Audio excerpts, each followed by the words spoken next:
سيدنا محمد وأكرمنا بالتقوى ورزقنا العافية اللهم أخرجنا من ظلمات الوهم وأكرمنا بنور الفهم وافتح علينا بمعرفة العلم وحسن أخلاقنا بالحلم واجعلنا ممن يستمعون القول ويتبعون أحسنه.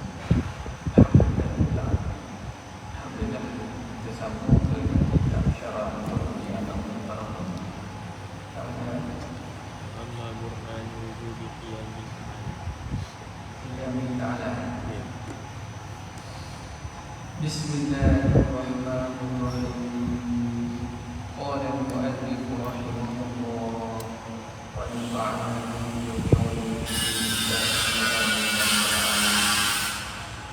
wa amma burhan wujudi qiyamih ta'ala bi nafsihi فلأنه تعالى لو احتاج إلى محل لكان صفة، والصفة لا تتصف بصفات المعاني ولا المعنوية، ومولانا جل وعز يجب اتصافه بهما فليس بصفته، ولو احتاج إلى مخصص لكان حادثا، كيف وقد قام البرهان على وجود قدمه تعالى وبقائه.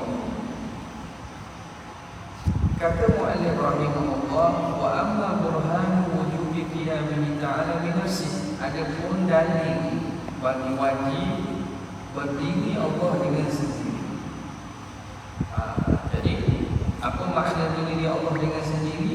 Dengan makna Allah bukan sifat dan Allah tidak berhajat kepada mukhassis pencipta. Ini antara sifat yang mana madlunya lebih pada satu. Yang lain biasanya maknanya atau madlunya satu. Yang ini merujuk kepada dua, iaitu Allah tidak sifat, Allah tidak berhajat kepada pencipta, kepada mukhassis. Jadi berdiri Allah dengan sendiri itu mengandungi dua makna. Dengan makna dia berdiri sendiri, maksudnya dia bukan sifat. Kerana kalau dia sifat, sifat ini tidak boleh bersendiri adanya. Kerana sifat ini mesti ada pada zat. Sifat mesti ada pada zat. Warna sifat, putih mesti ada pada benda. Rasa manis, masing sifat mesti ada pada benda. Manis pada kuih, manis pada kuih. Itu salah satu makna daripada qiyamah ta'ala, makna Tuhan bukan sifat. Yang kedua, Allah tidak berhajat dengan yang lain. Bila kata Allah berdiri dengan sendiri, makna adanya tidak perlu kepada yang lain. Baik. Sekarang ni apa burhan? Apa dalil? Fali'anna, maka kerana sesungguhnya law ihtaja ila mahallin, jika Allah berhajat kepada mahal. Mahal dengan makna zat. Mahal dengan makna zat, bukan mahal dengan makna faragh al-madhum, bukan makna ruang. Allah tidak berhajat kepada ruang itu, termasuk dalam perbincangan mukhalafatuhu ta'ala al-hawadis. Di situ tempat letak perbincangan ni lah. Dalam fiqh istilah daripada kita dia kata tidak berhajat kepada mahal, maknanya Tuhan tidak berbuat. Boleh juga, tetapi bukan madlul yang dikehendaki kepada sifat yang itu merujuk kepada mahal dengan makna ruang, tempat. Bahkan Tuhan tidak berhajat pada tempat ini difahami dalam perbincangan mukhalafah. Allah menyalahi dengan makhluk dengan makna makhluk. Wujud makhluk ke tempat, Allah tak sama dengan makhluk, maka Allah wujud tanpa tempat. Okay. Jadi mahal yang dimaksudkan di sini adalah zat. Maka andai kata Allah tidak berdiri dengan sendiri, maknanya Allah berhajat kepada zat untuk dia ada. Berdiri bukan makna bangun. Qiyam bukan makna hayat maksusatul lil jasad, bukan. Qiyam dengan makna wujud dia itu dengan sendiri, ada dia sendiri. Maka kalau Tuhan ada tak bersendiri, dengan makna ada di yang lain. Lawih daja ila mahamid, kalau Tuhan itu berhajat kepada tempat dengan makna zat, lakana sifatan, saya adalah Tuhan itu sifat. Kerana apa? Kerana sifatlah yang perlu kepada zat untuk dia wujud. Untuk ada sifat dia kena ada di zat dia benda. Cerdik lah dia benda lah orang. Apa? Kita kata kudrat, berkuasa itu kena ada di benda. Warna putih mesti dia ada benda di jubah, di papan putih dan seumpama. Tidak, kalau ada putih yang sendiri yang ada. Cat putih sekalipun, cat putih tetap ada pada cat tersebut. Di cat tersebut. Maka warna masuk sifat, rasa masuk sifat. Benda ini tidak akan muncul kecuali muncul pada zat. Andai kata Tuhan tak ada sendiri, tak wujud sendiri, maknanya dengan andai yang pertama, dia sifat masuk sini. Dia berhajat kepada tempat. Maka yang berhajat kepada tempat ni orang panggil sifat. Lakan sifatan. Dan bila kita kata Tuhan bersifat, wasifatu la tasifu bi sifatin ma'ani, maka sifat dia tidak bersifat dengan sifat ma'ani. Kalau dia sifat ni tidak boleh bersifat dengan sifat ma'ani. Walal ma'nawiyah, dan begitu juga ma'nawiyah. Apa makna sifat ma'ani? Sifat ma'ani ialah sifat yang mawjud. Sifat ma'ani ialah sifat yang jenis hadir.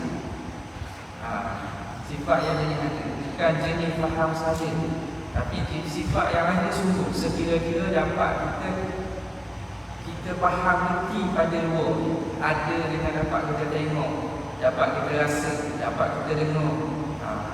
Jadi contoh sifat ma'ani macam kita ambil putih kan, merah, pasang, mani, itu sifat ma'ani. Kuasa, pendengaran, penglihatan, itu sifat yang mana ada, sifat yang mawjud. Baik, jika sesuatu itu sifat tidak boleh bersifat dengan sifat ma'ani lain. Sifat tidak boleh bersifat dengan sifat ma'ani lain. Apa bukti ni? Kita ambil satu contoh sifat. Apa dia sifat? Kita ambil sifat warna putih. Putih ni satu sifat dan termasuk pada sifat yang maksud sifat ma'ani. Sifat ma'ani, dia tak boleh nak sifat dengan sifat ma'ani. Tak boleh nak sifat ma'ani ni. Contoh putih. Putih boleh tak bersifat dengan apa? Mani. Boleh tak? Putih bersifat dengan mani. Boleh tak? Putih bersifat dengan mani. Boleh ke tak boleh? Ada ke? Ada putih yang bersifat dengan mani. Boleh? Kalau boleh, apa contohnya? Gula berwarna putih dan gula bersifat dengan mani. Jadi yang bersifat dengan putih dan mani ialah gula. Gula ialah zat. Putih dia tak boleh bersifat dengan bahan lain. Kita ambil buat antara jenis yang sama. Putih boleh tak bersifat dengan merah? Tak boleh. Sebab dia sifat mani, tak boleh bersifat dengan sifat mani lain. Kita ambil satu lagi. Penglihatan basar. Sifat basar, melihat, boleh tak bersifat dengan merah? Sifat melihat boleh tak bersifat dengan merah? Boleh. Tak boleh kan? Tak sedikit. Dah mata dia merah tak? Macam bersih. Mata kita bengok. Tidur buat dalam kelas ni, asrama ni, mari kuliah begitu, bengok tu. Basuh bersifat dengan bengok. Bukan basuh bersifat dengan mata ni zat. Jadi zat dia boleh memberi bersifat yang banyak, tetapi sifat itu sendiri dia hanya bersifat dia je. Dia tak berupa sifat lain lagi. Kalau tidak, orang tak tahu ni putih ke, ni putih ke, mati ni. Dia benda ni, dia putih ke di mana? Jadi dia tidak bersifat cari diri sendiri lah. Bila dia sifat, dia tak terima sifat lain. Dia tidak akan terima sifat lain. Hitam boleh terima tak dengan nasi? Itu lagi. Kita kata mana-manalah sifat kudrat. Bolehkah kudrat itu bersifat dengan mendengar? Dia kalau kudrat, kalau kudrat ada mendengar sekalipun, mana hati dia? Dia kudrat ke dia mendengar? Jadi dia tidak berlaku bersifat dengan sifat ma'ani. Tetapi dia boleh bersifat dengan sifat yang bukan sifat ma'ani. Kita kata sifat kudrat Tuhan. Sifat kudrat Tuhan boleh tak bersifat dengan wujud? Wujud sifat. Atas kau yang mengatakan sifat lah. Wujud ni sifat. Sama ada sifat amrul intibari atau sifat ahad. Boleh tak kudrat bersifat dengan wujud? Boleh tak? Boleh kan? Jadi kita sifatkan kudrat dengan wujud. Tak apa, sifat wujud bukan sifat yang jenis ada, bukan sifat yang mawujud, bukan sifat yang jenis ada, bukan sifat ma'ani. Boleh tak kudrat bersifat dengan bakok?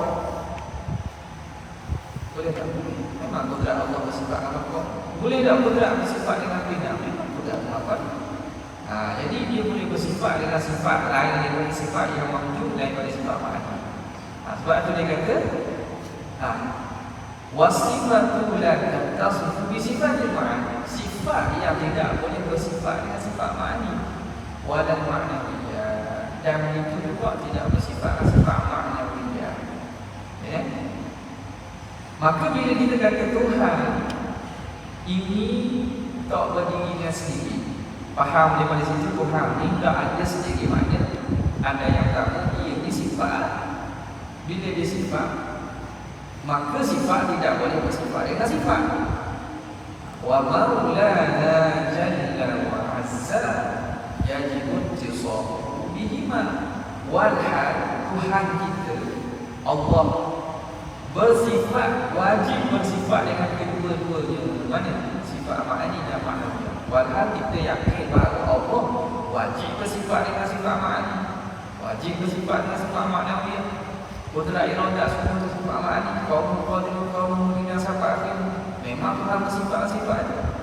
Maka bila itu badan sifat, maka Tuhan kan sifat. Sebab kalau kita kata dia sifat, dia tak akan bersifat dengan sifat ma'ani. Walhal kita yakin bahawa Tuhan ada sifat ma'ani. Boleh? Itu selesai bahagian pertama. Dia ada dua majlul kan. Majlul yang kedua ialah ada ihtiyaj ila mukhassis, tidak berhajat kepada pencipta. Apa dari Allah Ta'ala wajib berdiri dengan sendiri? Walau ihtaja ila mukhassis. Kalaulah Tuhan itu berhajat kepada mukhassis, yang mengkhususkan, yang menciptakan, mukhassis yang mencipta, yang menentu dan mentaksiskan, maka bila Tuhan berhajat kepada sesuatu yang mengkhususkan dia, yang menciptakan dia, apa jadi? Lakana hadisan, maka tentulah dia hadis, dia baharu. Sebab apa? Sebab kewujudannya bergantung kepada mukhassis ini, pencipta yang menciptakan. Maka tentulah dia baharu. Sebab wujud dia itu berhajat kepada yang lain. Maknanya dia tak akan wujud kecuali yang lain mentaksiskan dia, yang lain mencipta dia. Maka dia itu baharu. Kaifa ta'ajubiyah, mana mungkin boleh ke Tuhan baharu? Tak boleh terima akal Tuhan baharu. Wa qad qama al-Quran, telah tertegaknya dalil ala wujudi qiyamihi ta'ala wa baqaihi, atas wajibnya qiyam dan baqa' Tuhan. Orang wajib bersifat qiyam dan baqa'. Sebab apa? Kenapa wajib Tuhan bersifat dan qiyam dan baqa'? Kenapa?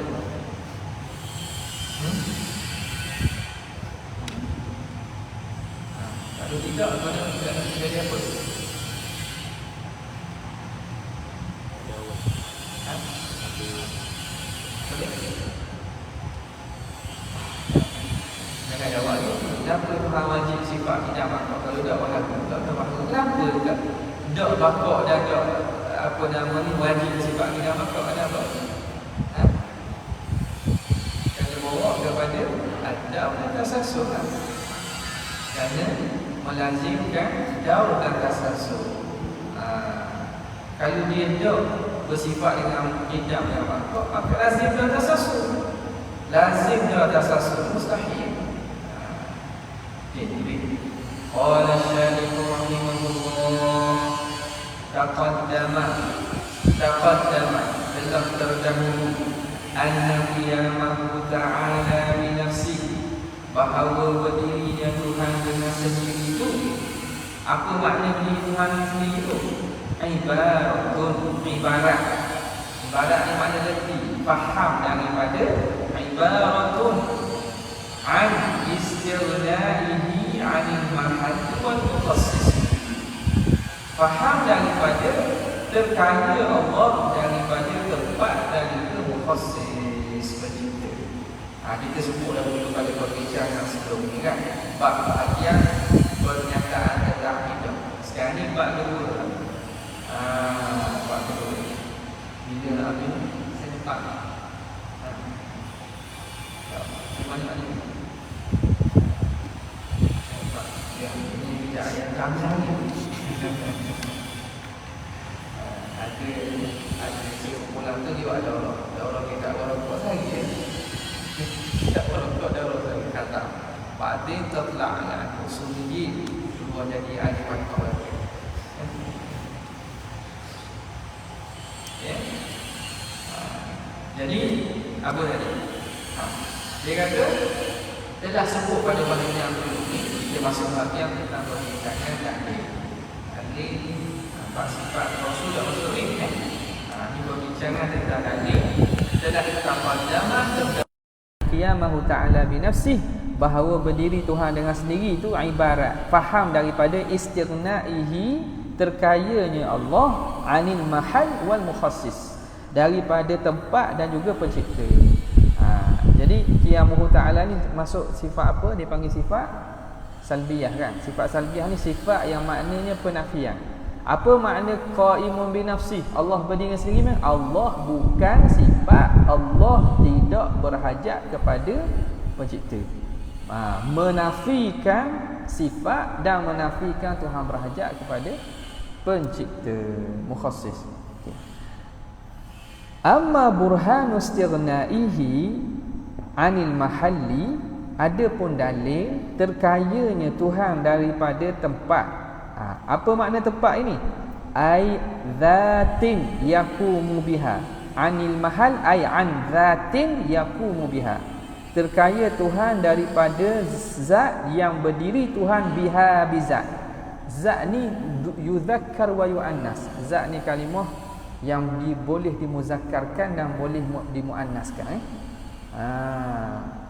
Yaqumu ayakumullah lah.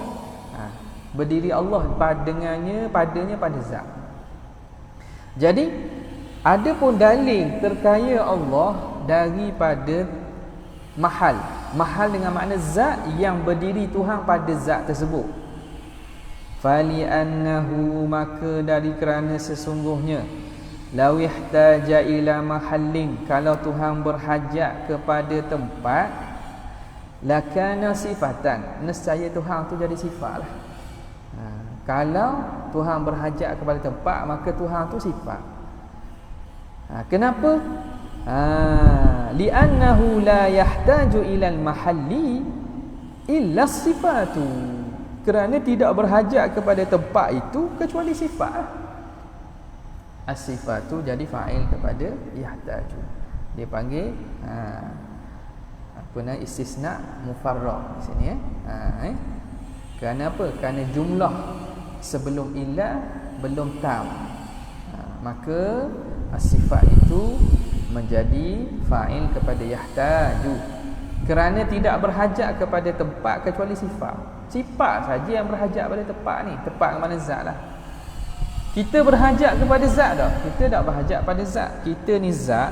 Zat kita tak berhajat kepada zat untuk wujud.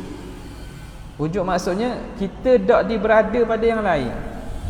Kita berada di atas kapek ni lain lah. Kita berada di atas dia.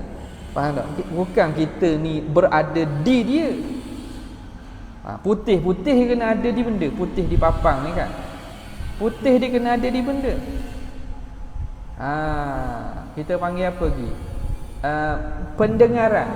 Pendengaran, penglihatan. Dia kena ada di benda. Haiwan ini boleh melihat, haiwan ini boleh mendengar. Boleh? Jadi dia kena ada di benda. Manis juga kena ada di benda. Manis. Gula, kita pergi kedai nak beli gula ke kita nak beli manis? Kita pergi kedai kita beli gula ke beli manis? Beli gula lah. Boleh tak nak beli manis tanpa ada gula? Saya ingin membeli sekilo manis. Pening tuan kedai. Apa manis apa? Gula, tak boh. Nisang. Nisang tu apa panggil apa? Gula Melaka. Gula Melaka. Gula Melaka? Dah benda. Gula batu? Dah. Benda ni manis. Manis FM.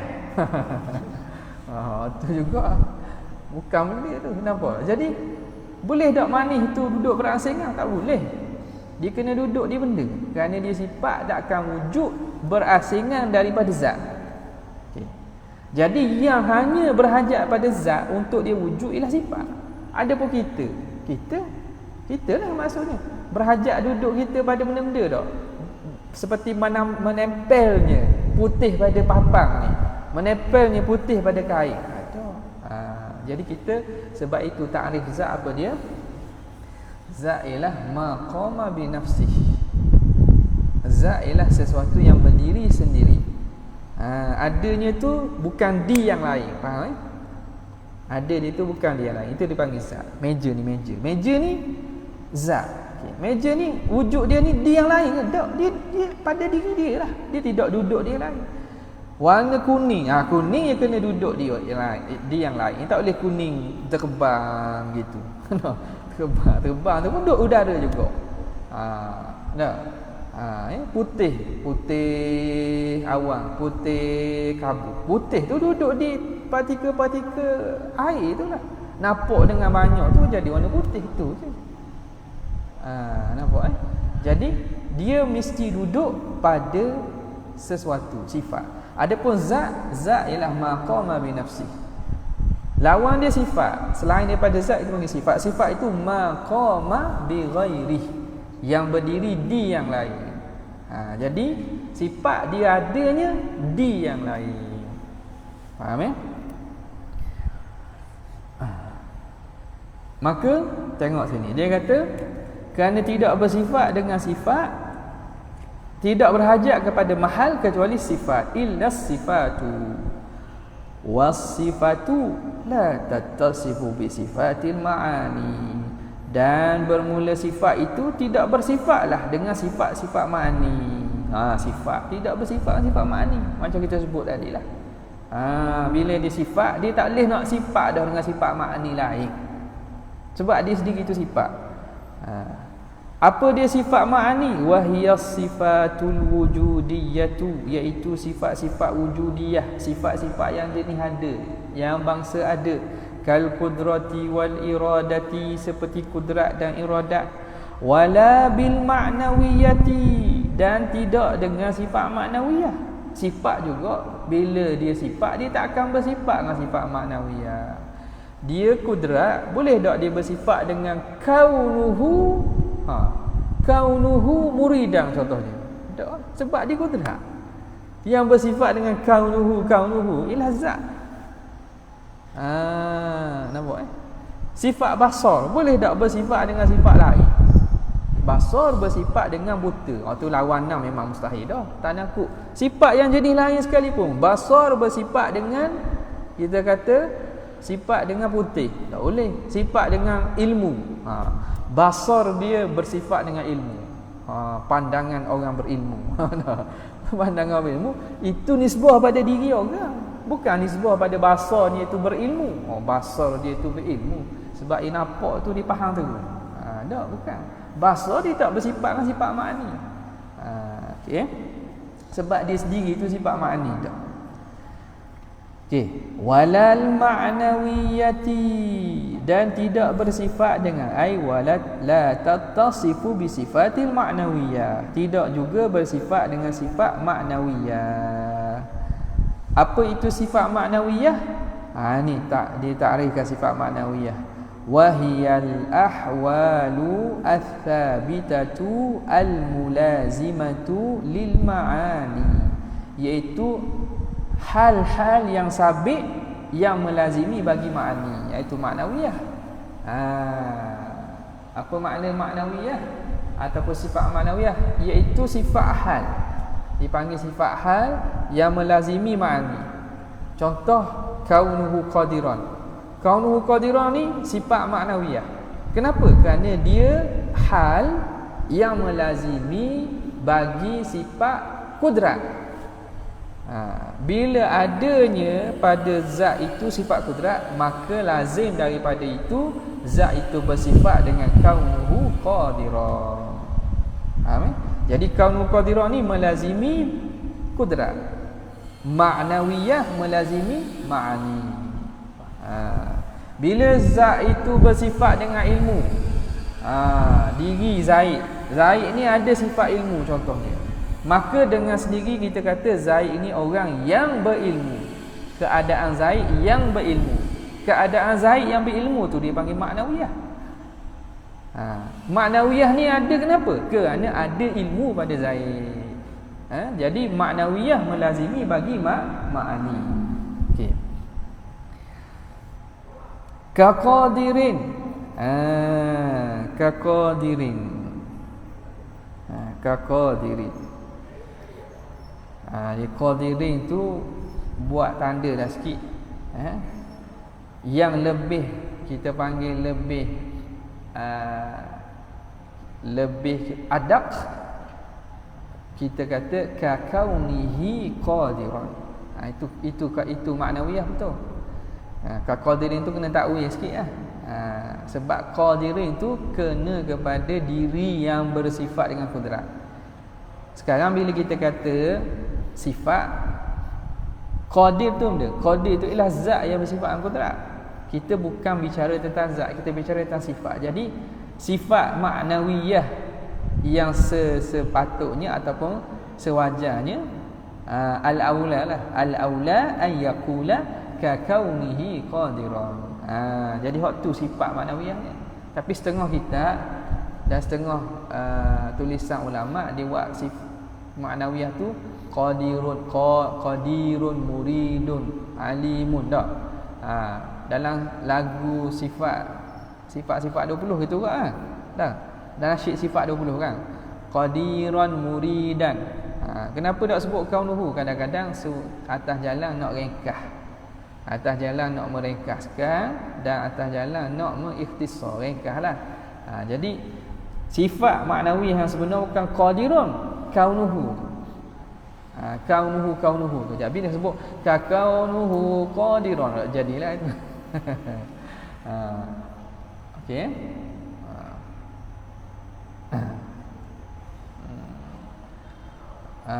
Sami' basir ma yasha yuridu mutakallimun summa sifatu dzati laysat bi ghairi au bi aini zati. Dalam Jauharah pun disebut dalam bentuk isim fa'il tu. Tapi yang sebenarnya sifat itulah kaunuhu. Faham jadi uzur bagi mereka sebut tu adalah, cumanya kita kena faham bahawa sifat yang sebenar ya ka kaunihi qadiran wa muridan ila akhirih, sehingga akhirnya. Okey, jadi itu dipanggil al-ahwal al-ma'nawiyah ataupun sifat ma'nawiyah. Fala yakunu maulana sifatan, maka tidak adalah Tuhan kita itu sifat. Bila kita faham gitu, mustahil Tuhan ni sifat. Dah ada ke orang kata Tuhan sifat? Ada ke Tuhan sifat? Adalah. Ya, walaupun daripada agama lain sekalipun. Sebahagiannya ialah golongan Nasara. Nasara ke Kristian? Nasara ke Kristian? Golongan Nasara yang mengatakan bahawa pada diri Yesus itu, Nabi Isa, adanya ketuhanan. Tuhan itu ialah satu sifat. Tuhan itu ialah ketuhanan sifat yang ada pada Isa, maka Isa jadi Tuhan. Ada pada Ruhul Kudus, maka Ruhul Kudus ada dikira sebagai Tuhan. Jadi Tuhan di sisi mereka itu ialah sifat. Sebab itu bila ada sifat itu pada Nabi Isa, walaupun Nabi Isa jasad, Nabi Isa jasad manusia, mak dia lahirkan dia, Sayyidatina Maryam. Tapi kerana ada sifat ketuhanan, maka jadilah Isa Tuhan. Jadi pada mereka Tuhan itu sifat yang duduk pada diri ni, maka orang tu jadi sifat. Dia bila Tuhan, dia bukan sifat. Tuhan ni zat. Setengah daripada pengikut aliran Batiniyah dan juga aliran sesat, mereka juga menganggap bahawa Tuhan itu satu sifat yang boleh ada dan boleh berpindah-pindah. Ajaran-ajaran agama lain, Tuhan pada mereka, Tuhan itu boleh berpindah kerana mereka faham konsep Tuhan itu ialah sifat.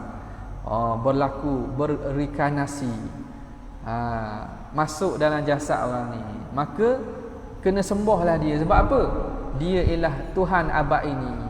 Mati awak ni pula Tuhan berpindah pada orang lain pula. Faham tak konsep? Jadi konsep reinkarnasi ataupun kelahiran semula tu bagi ketuhanan agama-agama lain tu, sebab mereka menganggap bahawa Tuhan-Tuhan ni sifat. Tuhan-Tuhan ni sifat. Ia boleh berpindah-pindah kepada orang lain. Duduk di pokok, sembah pokok belaka. Duduk di benda, duduk di batu besar, sembah batu.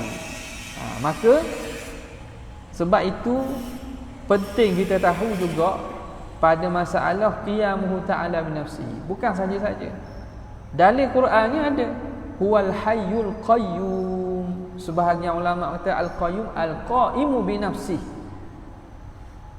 Kebanyakan tafsir kata qayyum ay qayyumus samawati wal ard. Qaimus samawati wal qayyumus samawati wal ard, yang mana mendirikan dan mencipta langit dan bumi. Itu tafsiran juga. Jadi sifat qiyamuhu ta'ala bi nafsi ada dan datang dalam beberapa ayat. Contoh tadi, wal hayyu al qayyum, bermakna la yahtaju ila al-ghaib, dengan makna tidak berhajat kepada yang lain. Yang lain tu sama ada sifat, sama ada tempat ataupun sama ada kepada mukhassis. Okey. Maka bila kita faham konsep itu, mengarutlah orang kata jasad ni meresap diri dia, Tuhan meresap dalam diri dia. Itu semua kalang-kalang yang mengarut. Okay. Fala yakunu maulana sifatan, maka tidak adalah Tuhan kita itu sifat. Tuhan kita bukan sifat. Li'annal wajiba lahu naqidu ma wajaba lis-sifati. Kerana yang wajib bagi Tuhan itu, wajib bagi Tuhan itu naqid, lawan ma wajaba lis-sifati, apa yang wajib bagi sifat. Jadi sifat ia ada sifat wajib dia. Ia ada sifat wajib dia. Sifat, apa sifat wajib sifat?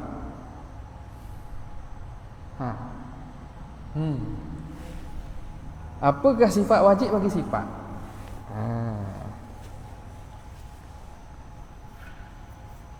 Sifat wajib bagi sifat. Apa dia? Berada pada zat. Itu sifat besarnya ialah sifat wajib bagi sifat ialah al-qiyam bizzat. Berdiri pada zat. Itu sifat wajib bagi zat tu. Sifat wajib bagi zat. Apakah sifat wajib bagi jirim? Jirim. Sifat wajib bagi jirim. Apa ni sifat wajib bagi jirim? Jirim ni ialah zat makhluk. Sifat wajib bagi jirim apa dia? At-tahayyus binafsihi, berdiri dengan sendiri. Itu sifat wajib. Makna bila kata jirim, dia ada sifat wajib. Maka sifat wajib bagi sifat ni dia ada pada yang lain. Tuhan wajib bersifat dengan lawang bagi sifat dia. Kerana wujud sifat pada yang lain. Allah wajib bersifat dengan lawang sifat dia. Sebab dia lawang bagi sifat. Allah zat kan. Zat tidak bersifat dengan sifat-sifat. Zat tidak bersifat dengan sifat-sifat. Faham Okey. Li'anna al-wajiba lahu, kerana yang wajib bagi Tuhan ialah naqidu. Lawan ma wajaba lis-sifati, lawan apa yang wajib bagi sifat. Li'annahu yajibu ittisafuhu bil ma'ani, kerana wajib bersifat Tuhan itu dengan ma'ani wal ma'nawiyati, dan juga ma'nawiyah. Was-sifatu yastahilu 'alaiha dhalik, dan sifat itu mustahil atasnya demikian itu. Mana? Ittisafu bil ma'ani wal ma'nawiyah. Sifat pula mustahil bersifat dengan sifat ma'ani ma'nawiyah. Maka Allah bersifat dengan lawang bagi sifat lah. Lawang bagi sifat-sifat. Faham kan? Okay. Boleh tak tu? Okay, habis. Kemudian kata muallif rahimahullahu ta'ala, selesai satu bahagian daripada makna qiyamuhu ta'ala bi nafsi. Wa burhanu anna sifata la tattasifu bi sifatil ma'ani walal ma'nawiyati, dan dalil bahawa sifat tidak bersifat dengan sifat ma'ani dan juga sifat ma'nawiyah. Apa dalil ni? Kita tanya lagi. Kita biar faham betul. Akidah ini kita belajar, biar belajar betul. Biar belajar siapa faham. Kalau tak faham, jangan berhenti. Belajar lagi siapa faham. Tidak boleh berhenti separuh. Berhenti separuh ni, akhir ni kayak dia belajar akidah ikut manhaj lain, dia pun tuduh sifat 20 ni tak betul. Padahal dia tak faham. Dia kata saya belajar pondok kat dulu, saya belajar dengan sifat 20 kat dulu, tapi saya tolak dah sifat-sifat 20 ni sebab Nabi tak pakai, sahabat pun tak pakai, salah tak pakai. Saya pakai sifat pengajian akidah salah. Sebab apa? Memeningkan. Padahal dia pening. Dia pening, dia tuduh pengajian tu sesat. Dia yang tak faham, dia yang pening, dia tuduh pengajian tu sesat. Pengajian tu tak betul. Sebab itu mengaji, kalau tak faham jangan berhenti. Kalau tak faham, mengaji lagi sampai boleh faham. Sebab ia tak payah pun kalau kita sungguh. Walladzina jahadu fina lanahdiyannahum subulana. Sungguh-sungguh Allah Taala bagi ya. Jadi kalau tak faham ni, kita kena kembalikan taksir diri kita. Aku yang lemah, aku yang ni. Barulah Allah Taala bagi Rabbi zidni ilma, tambahkan bagi aku ilmu. Nampak tak? Jadi kalau kita tak faham dah, kita pun berhenti nak mengaji dah. Payah kita pun pergi ikut pengajian lain. Ni baru betul akidah. Tak ada memeningkan kepala, tak ada soalan susah-susah. Benda sifat wajib bersifat dengan sifat pula. Cakap benda gitu. Padahal dia tak boleh nak beritahu puan. Dia tidak boleh nak memahamkan ibarat tersebut.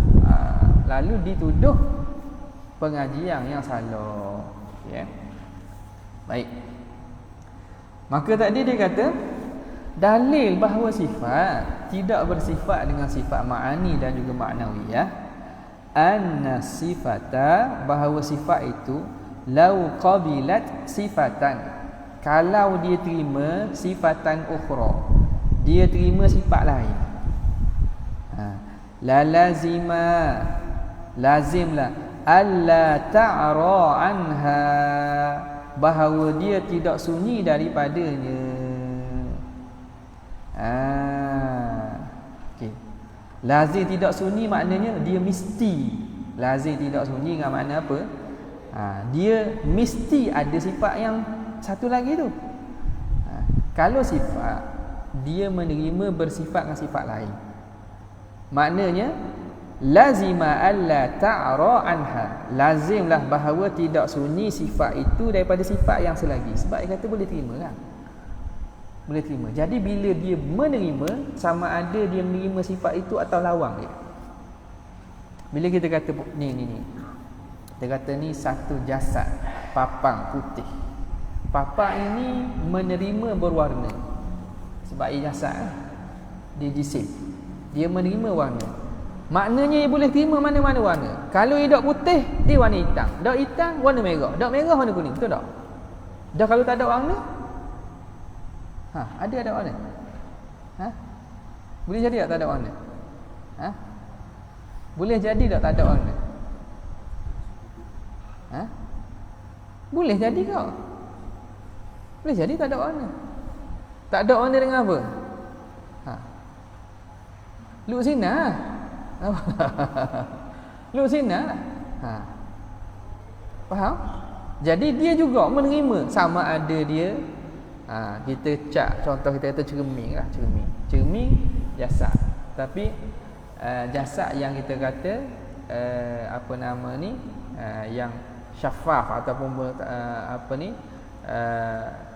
yang boleh tidak terima warna kan, boleh tidak terima warna. Okey. Jadi dan dia boleh menerima warna. Faham tak? Jadi dia tak dapat tidak dia menerima bersifat dengan sifat satu lagi ataupun lawan bagi sifat dia. Kalau benda itu contohnya benda yang bukan bersifat kita kata apa nama ni, bukan jenis macam cermin, bukan transparent macam gitu, maka dia kena ada warna. Sama ada dak merah dia warna kuning, dak kuning warna putih, banyak-banyak macam-macam warna. Maka bila kita kata sifat, dia boleh bersifat dengan sifat lain, dia menerima sifat lain, maknanya dia tidak akan sunyi daripada sifat tu. Mesti ada sifat tu lah pada diri dia. Kalau tak ada sifat tu, ada sifat satu lagi. Kita kata apa lagi? Diri kita manusia. Manusia bersifat dengan melihat. Kalau tak bersifat dengan sifat melihat, dia akan bersifat dengan buta. Faham tak? Bersifat dengan buta. Boleh tidak manusia tak melihat dan tak buta? Boleh ke tidak manusia tak bersifat dengan melihat, tak bersifat dengan buta? Boleh? Melihat pun tidak, buta pun tidak. Ada tak? Boleh fikir? Cuba khayal sikit. Ada tak? Benda manusia lah, jangan kata benda. Manusia dia menerima bersifat dengan melihat. Kalau dia tidak bersifat dengan melihat, maka dia lazim mesti bersifat dengan lawan melihat, iaitu buta. Kerana tidak ada dah lain daripada, tak boleh tolak kedua-duanya, tak boleh. Boleh ke tidak manusia tidak melihat dan tidak buta? Boleh ke tak? Boleh? Ke ada? Ke ada nak beri hadiah kan? Tak ada. Dia kata ada ustaz. Rabung. Rabung melihat juga. Tapi kuasa melihat tu tak kuat. Rabung dia melihat juga. Faham tak? Tapi power dia melihat tu, kekuatan mata tu lemah. Dia masih melihat. Faham? Jadi sesuatu, kalau kita kata sifat ini, dia menerima bersifat dengan sifat lain, maka dia tak boleh sunyi pada sifat tu atau lawang dia. Alla ta'ra anha. Okey. Wa lazima an taqbala al-ukhra. Antaqbala walazima antaqbala al-ukhra. Dan mana? Jadi faham tak ni? Ni molek ni ada ni. Mana ni? Okey. Tadi kita kata andai kata Tuhan tu sifat tau. Andai kata Tuhan tu sifat, maka sifat ni boleh menerima sifat yang lain. Andai kata Tuhan tu sifat, maka sifat ni boleh menerima sifat yang lain. Walazima, okey, hak ni kan sifat tak? Andai kata Tuhan tu sifat bukan zat, maka kalau kata Tuhan tu sifat dan dia kalau kita jalan sebenarnya makna mustahil Tuhan sifat. Sebab apa? Sebab Tuhan wajib bersifat sifat ma'ani. Kerana sifat tidak boleh bersifat dengan sifat. Itu premis yang kita nak buat dalil. Itu masalah tu. Itu masalah yang kita nak buat dalil tu. Jumlatun mufidatun yubarhanu 'alaiha bidalilin.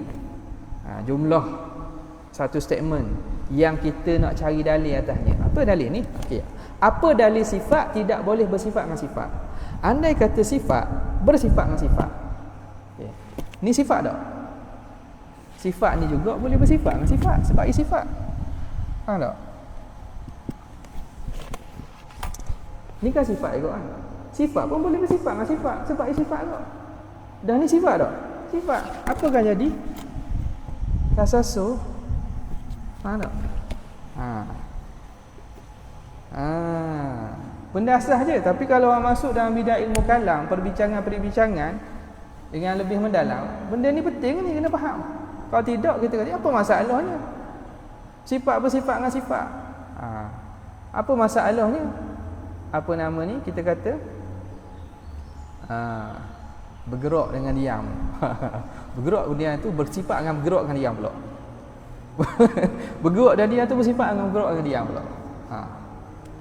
Jadi benda itu benda yang sebenarnya kefahaman yang ni kita faham dalam ilmu kalam sangat penting untuk kita faham benda asas macam ni. Bila kata dia tu sifat, kenapa sifat tidak bersifat dengan sifat?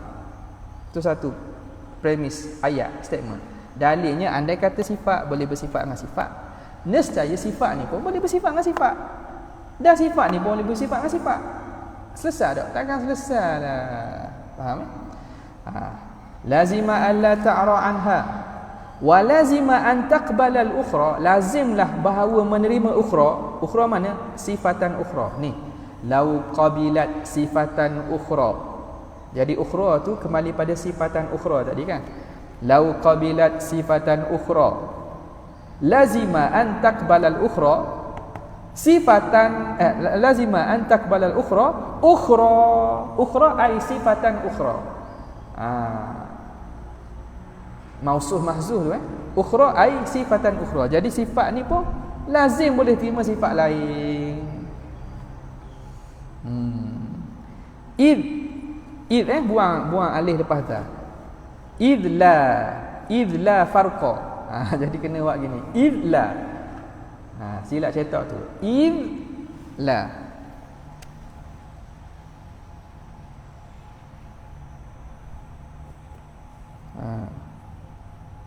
Id la farqa, kerana tidak ada beza bainahuma, antara keduanya tak ada beza kan, kata ini sifat kan. Lepas tu sifat kita kata boleh bersifat dengan sifat, ni pun sifat juga kan. Jadi boleh bersifat dengan sifat juga, tu pun sifat juga. Tak habis gitu. Id la farqa bainahuma, kerana tidak ada beza antara keduanya. Ila ghairi nihayatin, sehingga tiada kesudahan, sampai tak ada sudah. Wadzalika, dan demikian itu mana?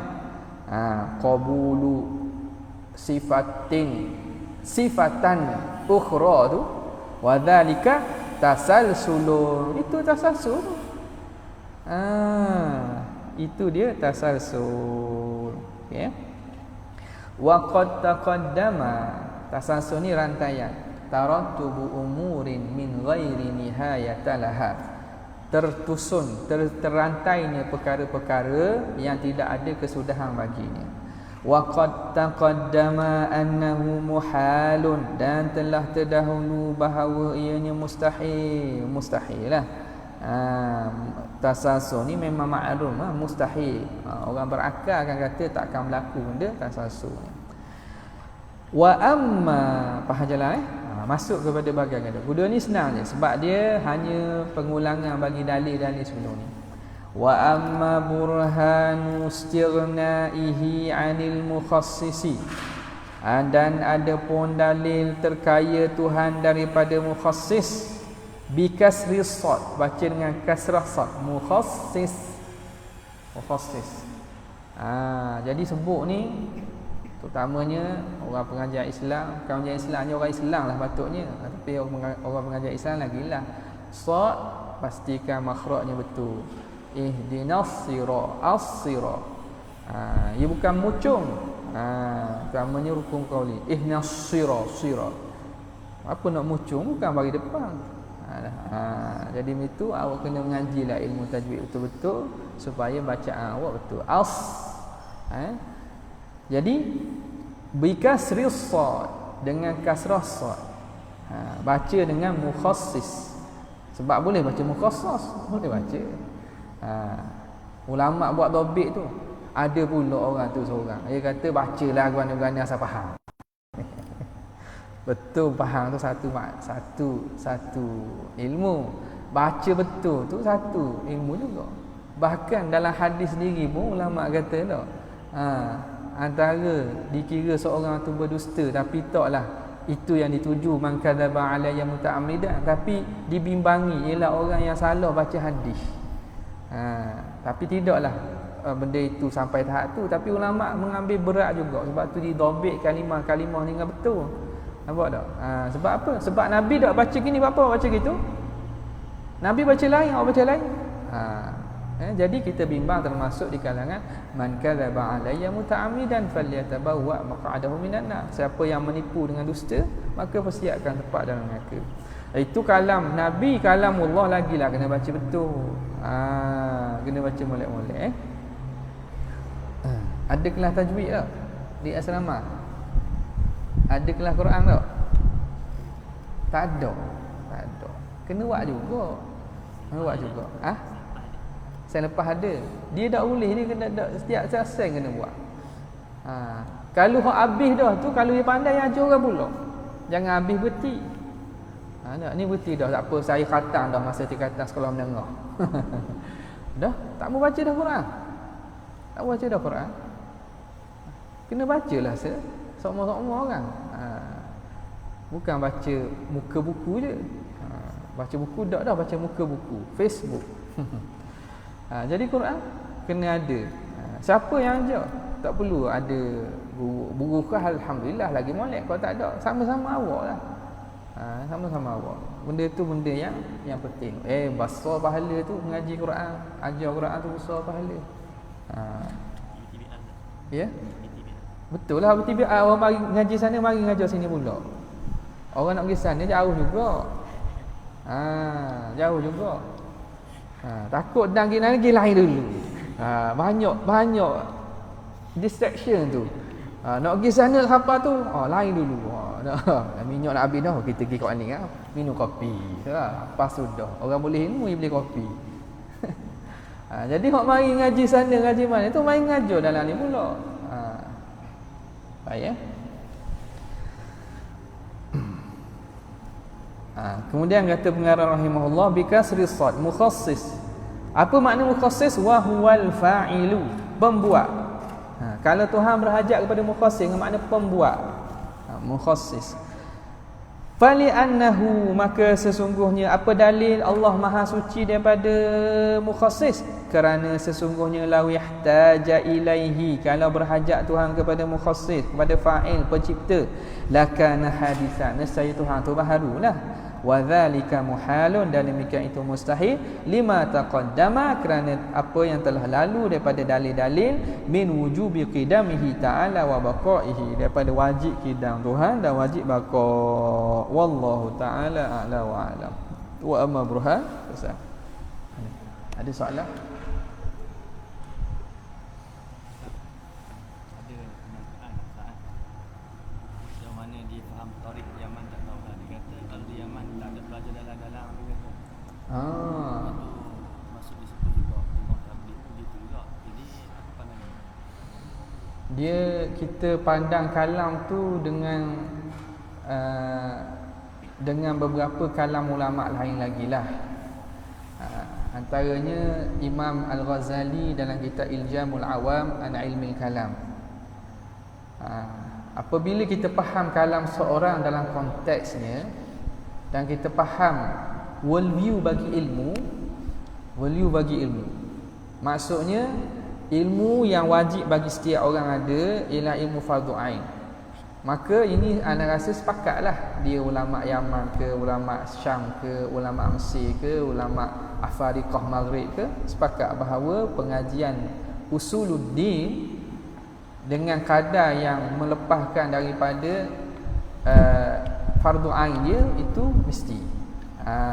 Bahkan di Yaman ke tabligh pun dia ada kan muqarrar yang asas lah.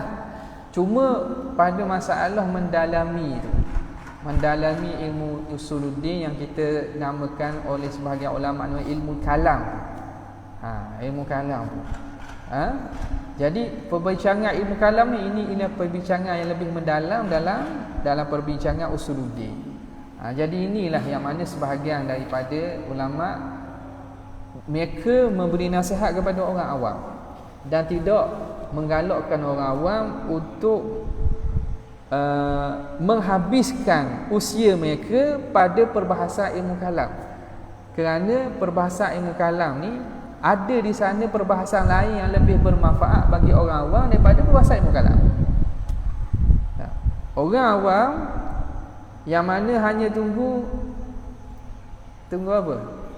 Tunggu bila Israel datang mari tunggu mati. Dan orang awam ni tidak ada masa yang panjang kecuali dia sibuk masa dengan ma'isyah, kehidupan. Nak cari rezeki, nak tolong orang, nak bagi bantuan, nak ni benda tu dah. Jadi apabila masa mereka dihabiskan pada perbincangan ilmu kalam, maka ini akan kurang aulawiyat dia. Kurang manfaat pada diri orang tu. Kurang manfaat bagi diri orang tu. Dan talabatul ilm juga bukan semua orang. Talabatul ilm bukan semua orang yang mana layak dan sesuai untuk membahaskan perbincangan ilmu kalam hak tinggi, bukan semua orang. Sebab akal Tuhan buat manusia ni berbeza. Ada hak cerdik, dia ajak pula cerdik betul, cerdik sederhana, cerdik boleh tahan, cerdik biasa. Ada yang lambat faham. Tak. Jadi kerana beza akal manusia, ada orang yang perbahasan ilmu kalam bagi dia sekadar buat habis masa. Habis masa boleh pahala juga, jangan ingat makna mengaji tak ada pahala, tak, tapi manfaat bagi diri dia kurang. Tapi kalau mengaji fiqh, mungkin dia minat, dia lebih sesuai, dia lebih minat. Mungkin faraid, mungkin lebih pandai, dia suka kira-kira contohnya. Jadi pandangan ataupun benda itu bukan dengar ramai juga masyayikh kita pun daripada Arab pun ada kata gitu. Tapi maknanya anda faham daripada kalam tersebut kerana apa? Kerana jullatu talabatil ilm, yang mana bukanlah takhasus mereka pada ilmu kalam, lebih sesuai untuk mereka habiskan masa-masa yang berharga itu pada ilmu yang lebih bermanfaat. Tapi tidak dinafikan kewajipan kena ada orang yang mahir ilmu kalam tu, kena ada lah. Kena ada. Dan kena latih orang. Bukan makna tu kena latih orang yang ada kemampuan untuk ilmu kalam tu, kena ada juga. Jadi kita pandang secara gitu, maknanya harmoni lah. Ada pun setengah yang membahaskan ilmu kalam, bahas falsafah tinggi-tinggi. Kadang ada di kalangan mereka, kalau hak bukan Islam tu ada je, nak profesor-profesor buat bahagian teologi di negara barat. Tapi tak Islam. Tapi dia mahir dalam ilmu kalam. Pandailah, maksudnya dia tahulah perbincangan ni. Dan Syiah, Syiah memang buat ilmu kalam ni mengalahi lah. Bukan nak kata kalau ahli sunnah kita ada jago, cumanya mereka ini terkenal dengan perbahasan ilmu kalam yang tinggi-tinggi, yang dakik-dakik. Tak? Jadi perbahasan ilmu kalam ni dia macam kita kata obat, dos yang mana kalau obat tu kena ambil dengan kadar sesuai. Kalau lebih pada dosnya ataupun orang tu tak pandai nak kira dos dia banyak sikit, boleh jadi mudarat. Boleh jadi mudarat. Maka ada di sana ilmu yang mungkin lebih memberi manfaat bagi penuntut ilmu daripada ilmu kalam. Kalau kita belajar ni bukan ilmu kalam ni. Sikit-sikit adalah, tapi kebanyakan ni ilmu fardu ain je. Cuma perbahasan tu mungkinlah ada yang bukan fardu ain dah. Cumanya apa secara umum yang diletak dan dibuat oleh Imam Sanusi dalam Sughra ni benda yang asas kepada manusia. Bukannya maknanya benda yang luar daripada tuntutan, bahkan dia termasuk daripada fardu ain. Cuma benda-benda syubhah gitulah, kalau mungkin bukan fardu ain kepada semua orang, tapi kepada penuntut-penuntut ilmu yang berkenaan saja. Betul tak? Kalau tabligh baca apa tak? Ada buku dia kan? Saya kenal dia kan. Dia apa yang disebut tu saya jawab tu. Dia cakap tu macam level rendah tu pun maksudnya bagi dia tu benda yang tak perlu kita bahas kan kita kan. Memahami sungguh ada sebagainya kan. Tapi saya pun tak kenal. Bagi dia pun orang rendah tu pun tak boleh. Bagi saya dia bukan ahli dalam bidang. Ya. Sebab tu dia nukil kata-kata tu. Kalau siapa yang belajar kalam tidak akan meningkatkan iman. Sedangkan kalam tu pembahasan yang dakik. Dakik. Bukan kalam hak rendah. Bukan kalam Usuluddin. Ya. Kerana ilmu Usuluddin dipanggil ilmu kalam juga. Antara nama-nama ilmu akidah ni ilmu Usuluddin, ilmu kalam. Tapi kalam dengan istilah fannun muayyanun minal ilmi tu, setengah ulama mengasingkan perbicaraan Usuluddin ni, perbicaraan ni Usuluddin akidah. Hak lebih daripada tu, hak mendalam tu dia baru dipanggil ilmu kalam. Jadi hak ni yang makna faedahnya hanya bagi orang. Tapi ilmu kalam tu tak haram sebagaimana kalam salaf ni satu juga. Setengah pada mereka ambil kalam para salafus soleh. Imam Syafi'i kata, Imam Ahmad kritik ilmu kalam. Ilmu kalam sama tu. Ilmu kalam yang bercampur dengan falsafah. Ilmu kalam yang mana dikuasai oleh Mu'tazilah. Memanglah ilmu kalam tu mudarat. Sebab ilmu kalam tu belum disaring lagi. Perbahasan tu belum disaring lagi daripada perbahasan-perbahasan yang bercampur dengan syirik, bercampur dengan contoh-contoh yang mana tidak logik. Dan agama-agama lain tu yang imam salaf kita ni kritik tu. Sehingga kan Imam Ghazali kata, siapa yang tidak mempelajari ilmu mantik la yusaqu bi ilmihi. Orang yang tak belajar ilmu mantik ni betul, tak tahu mantik, kita tak boleh nak percaya ilmu dia. Sebab apa? Boleh jadi dia cakap perkataan yang tak nakut dia tak sedar. Tapi kalau tu berat awak sikit lah. Tapi maknanya faham lah.